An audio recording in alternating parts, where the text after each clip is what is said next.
Hello friends, आप देख रहे हैं मिस्टर जीरो रिव्यू। मैं हूं मिस्टर जीरो और आज इस वीडियो के अंदर मैं आपको दूंगा unknown facts of triple R. Triple R का टीजर, ट्रेलर और दो ट्रेलर आप देख चुके होंगे। एक इंट्रोडक्शन सीन है जिसके अंदर में जो दो अलग अलग कैरेक्टर को दिखाया जा रहा है, तो उसी के बारे में बात करने वाला हूं। अगर आप चैनल पर नए हो तो प्लीज यार चैनल को सब्सक्राइब कर लो, बेल का बटन दबा लो और हाँ, वीडियो को बिना स्किप किए हुए एंड तक देखना क्योंकि ये वीडियो जो है काफी ज्यादा इंटरेस्टिंग होने वाली है। और खास करके अगर आप रामचरण और जूनियर एनटीआर के फैन हो तो प्लीज यार don't skip the video, please video को एंड तक जरूर देखना। तो चलो यार वीडियो को शुरू करते हैं।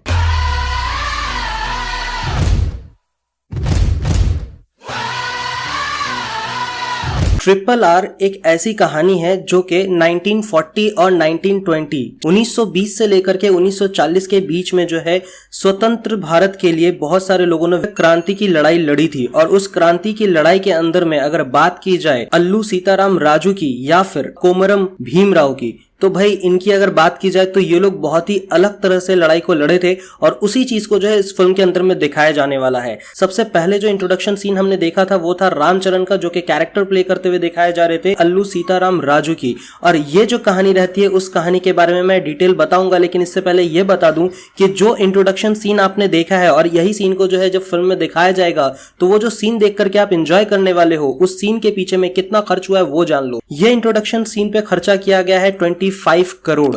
25 करोड़ रुपए में सिर्फ इंट्रोडक्शन सीन दिया गया है एक हीरो का।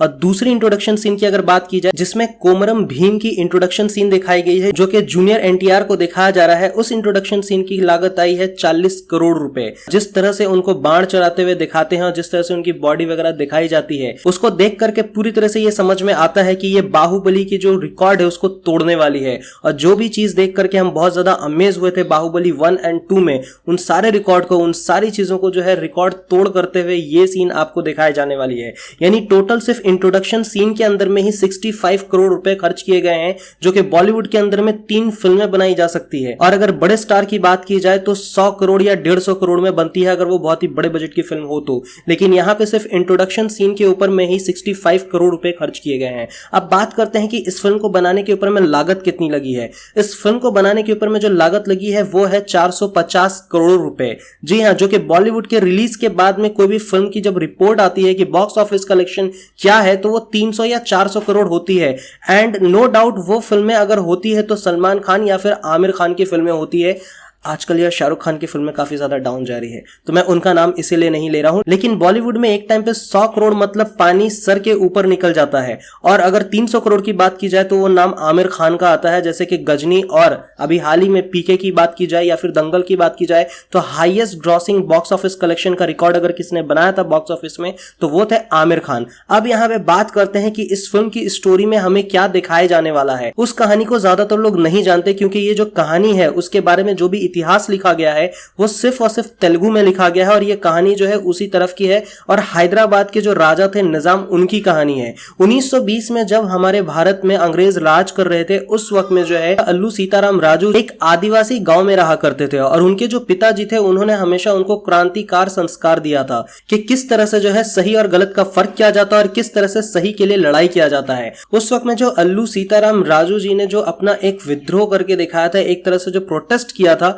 वो प्रोटेस्ट जो है अंग्रेजों के खिलाफ था और भारत छोड़ने के लिए था। उसके अंदर में जिस टेक्निक का इस्तेमाल किया था लड़ाई करने के लिए, जंग लड़ने के लिए जिस टेक्निक का इस्तेमाल किया गया था वो महाराजा शिवाजी की तरफ से था। मतलब वो उन्होंने वो टेक्निक को इससे पहले इस्तेमाल किया था और उसी टेक्निक को जो है फिर से इन्होंने इस्तेमाल किया, जिसको गोरिल्ला फाइटिंग टेक्निक कहा जाता है। यानी गोरिल्ला टेक्निक पे लड़ाई करना, मतलब वो इस तरह से लड़ाई करते थे कि अटैक भी हो जाता था, वापस अपने गुफा के अंदर भी आ जाते थे और जंग लड़ने के बाद में फिर अगले जंग की जो ट्रेनिंग है वो गुफा के अंदर में ही दे दी जाती थी। और उनके साथ में जो भी लोग खड़े हुआ करते थे उस टाइम में जो है जंगल के जितने भी आदिवासी थे वो इनके कभी भी खिलाफ नहीं जा सकते थे। वो उनको भगवान के जैसे पूजते थे और उन्हें पता था कि अल्लू सीताराम राजू जो है किस बात के लिए लड़ रहे हैं। वैसे बहुत सारी लड़ाइयां हुई, उस लड़ाई के बीच में जो है अल्लू सीताराम राजू ने जो है काफी सारे ऐसे प्लेसेस को लूटे भी हैं जो कि अंग्रेजों के थे और पुलिस स्टेशन को भी लूटा उन्होंने ताकि हथियार हासिल की जाए। और उसके बाद से भारत को जो है आजादी दिलाने की पुरजोर कोशिश की और एंड में जो है उनको पकड़ा गया और पकड़ने के बाद में जो है उन्हें एक पेड़ में लटका करके गोलियों से भून दी गई। अंग्रेजों को इस बात का भी डर था कि अल्लू सीताराम राजू को जो है काली विद्या के ऊपर में भी बहुत ही ज्यादा महारत हासिल है, तो कहीं ऐसा ना हो कि वो और उनकी फौज मिल करके जो है दोबारा अटैक कर दे, वो मरने के बाद भी पुनर्जीवित हो सकते हैं। तो इस डर से जो है इतनी गोलियां चलाई गई कि उनके पूरे बॉडी में सिर्फ और सिर्फ गोलियों की छलनी की हुई पूरी निशान देखी जा रही थी और कई लोगों के तो चेहरे भी पहचान में नहीं आ रहे थे। तो आखिरकार फ्रीडम फाइटर अल्लू सीताराम राजू को जो है एक पेड़ पे लटका करके गोलियों से भून दिया जाता है और वहां पे कहानी खत्म हो जाती है। लेकिन उसके 20 साल के बाद एक और हीरो की एंट्री होती है जिनका नाम है कोमरम भीम राव, और उनकी एंट्री के बाद में यह दिखाया जाता है कि वो किस तरह से एक डाई हार्ड फैन और बहुत ही बड़े फॉलोअर रहते हैं अल्लू सीताराम राजू के, वो किस तरह से उनके नक्शो कदम पे चल करके पूरे हिंदुस्तान को आजादी दिलाने की फिर से एक कोशिश शुरू करते हैं। उन्होंने यहां तक की कोशिश की कि निजाम जो है, जो हैदराबाद के उस वक्त राजा थे, उनसे फिर से मुलाकात करके उनसे आजादी की मांग की जाए और उनसे जो है एक समर्थन लिया जाए कि वो हिंदुस्तान को आजादी दिलाना चाहते हैं और वो अंग्रेजों के खिलाफ खड़े होने के लिए तैयार हैं। लेकिन उनकी उस मीटिंग को जो है रद्द कर दी जाती है और उनको अलाउ नहीं किया जाता है कि वो निजाम से मिल पाए। उसके बाद से वो फिर से जंगल में वापस आते हैं, अपने आदिवासियों पूरी फौज के साथ में मिलकर के वो फिर से प्लानिंग करते हैं और उसके बाद से निजाम की इतनी बुरी हालत होती है कि वो कहते हैं कि इस बार जो है मुझे मिल लेना चाहिए। लेकिन तब तक कोमरम भीमराव अपना जो है निर्णय बदल चुके होते हैं। अब वो जो है आजादी के लिए पूरी तरह से लड़ना शुरू कर चुके होते हैं। अब उन्हें किसी और की समर्थन की जरूरत नहीं होती है क्योंकि काफी सारे लोग उनके साथ खड़े हो चुके होते हैं। बात आती है फिर से मुठभेड़ की, और उस मुठभेड़ के अंदर में इस बार इनके फौज में से कुछ लोग जो है दगा दे जाते हैं और उनके साथ गद्दारी कर देते हैं और लोग उनका पता दे देते हैं। और उसके बाद से कहानी जो क्या है वो आपको फिल्म के अंदर में दिखाई जाएगी। मैं यहाँ पे स्पॉइलर नहीं देने वाला हूं क्योंकि दो अलग अलग हीरो को दिखाया जाने वाला है और दोनों की वीर गति किस तरह से प्राप्त हुई है उस चीज को दिखाए जाने वाले हैं। वैसे भी फिल्म का रिलीज डेट रखा गया है 8 जनवरी 2021, यानी 2021 को 8 जनवरी को फिल्म रिलीज होगी और नो डाउट 26 जनवरी के आते आते तक आपके अंदर में देशभक्ति पूरी तरह से घुस चुकी होगी और आप अपने इस फ्रीडम फाइटर को कभी फिर नहीं भूलने वाले रहोगे। तो ये तो थी स्टोरी इस फिल्म के दो अलग कैरेक्टर की, लेकिन एक और कैरेक्टर है जो कि इस फिल्म में एंट्री मारने वाले हैं, उनका नाम है अजय देवगन। और वो कैरेक्टर क्या है वो अभी तक रिवील नहीं किया गया है। अजय देवगन की अगर रिलेशन की बात की जाए कि एसएस मौली के साथ में कैसा रिलेशन है, तो इससे पहले अगर आपने नोटिस किया होगा तो देखा होगा कि मक्खी फिल्म के जब फिल्म की स्टार्टिंग होती है तो वहां पे नरेशन अजय देवगन की आवाज में की जाती है। इसके अलावा एक बार और भी अजय देवगन को जो है साउथ में एंट्री मारते हुए देखा गया है, जो कि एक फिल्म था जिसका नाम था ध्रुव,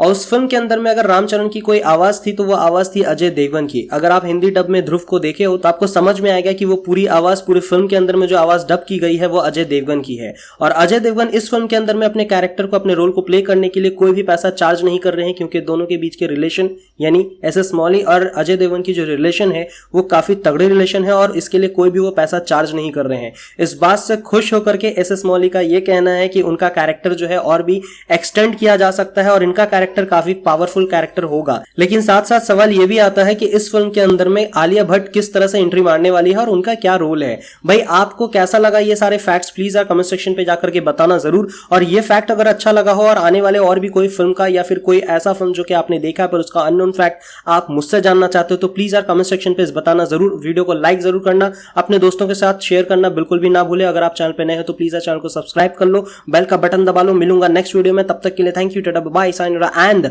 हasta la vista।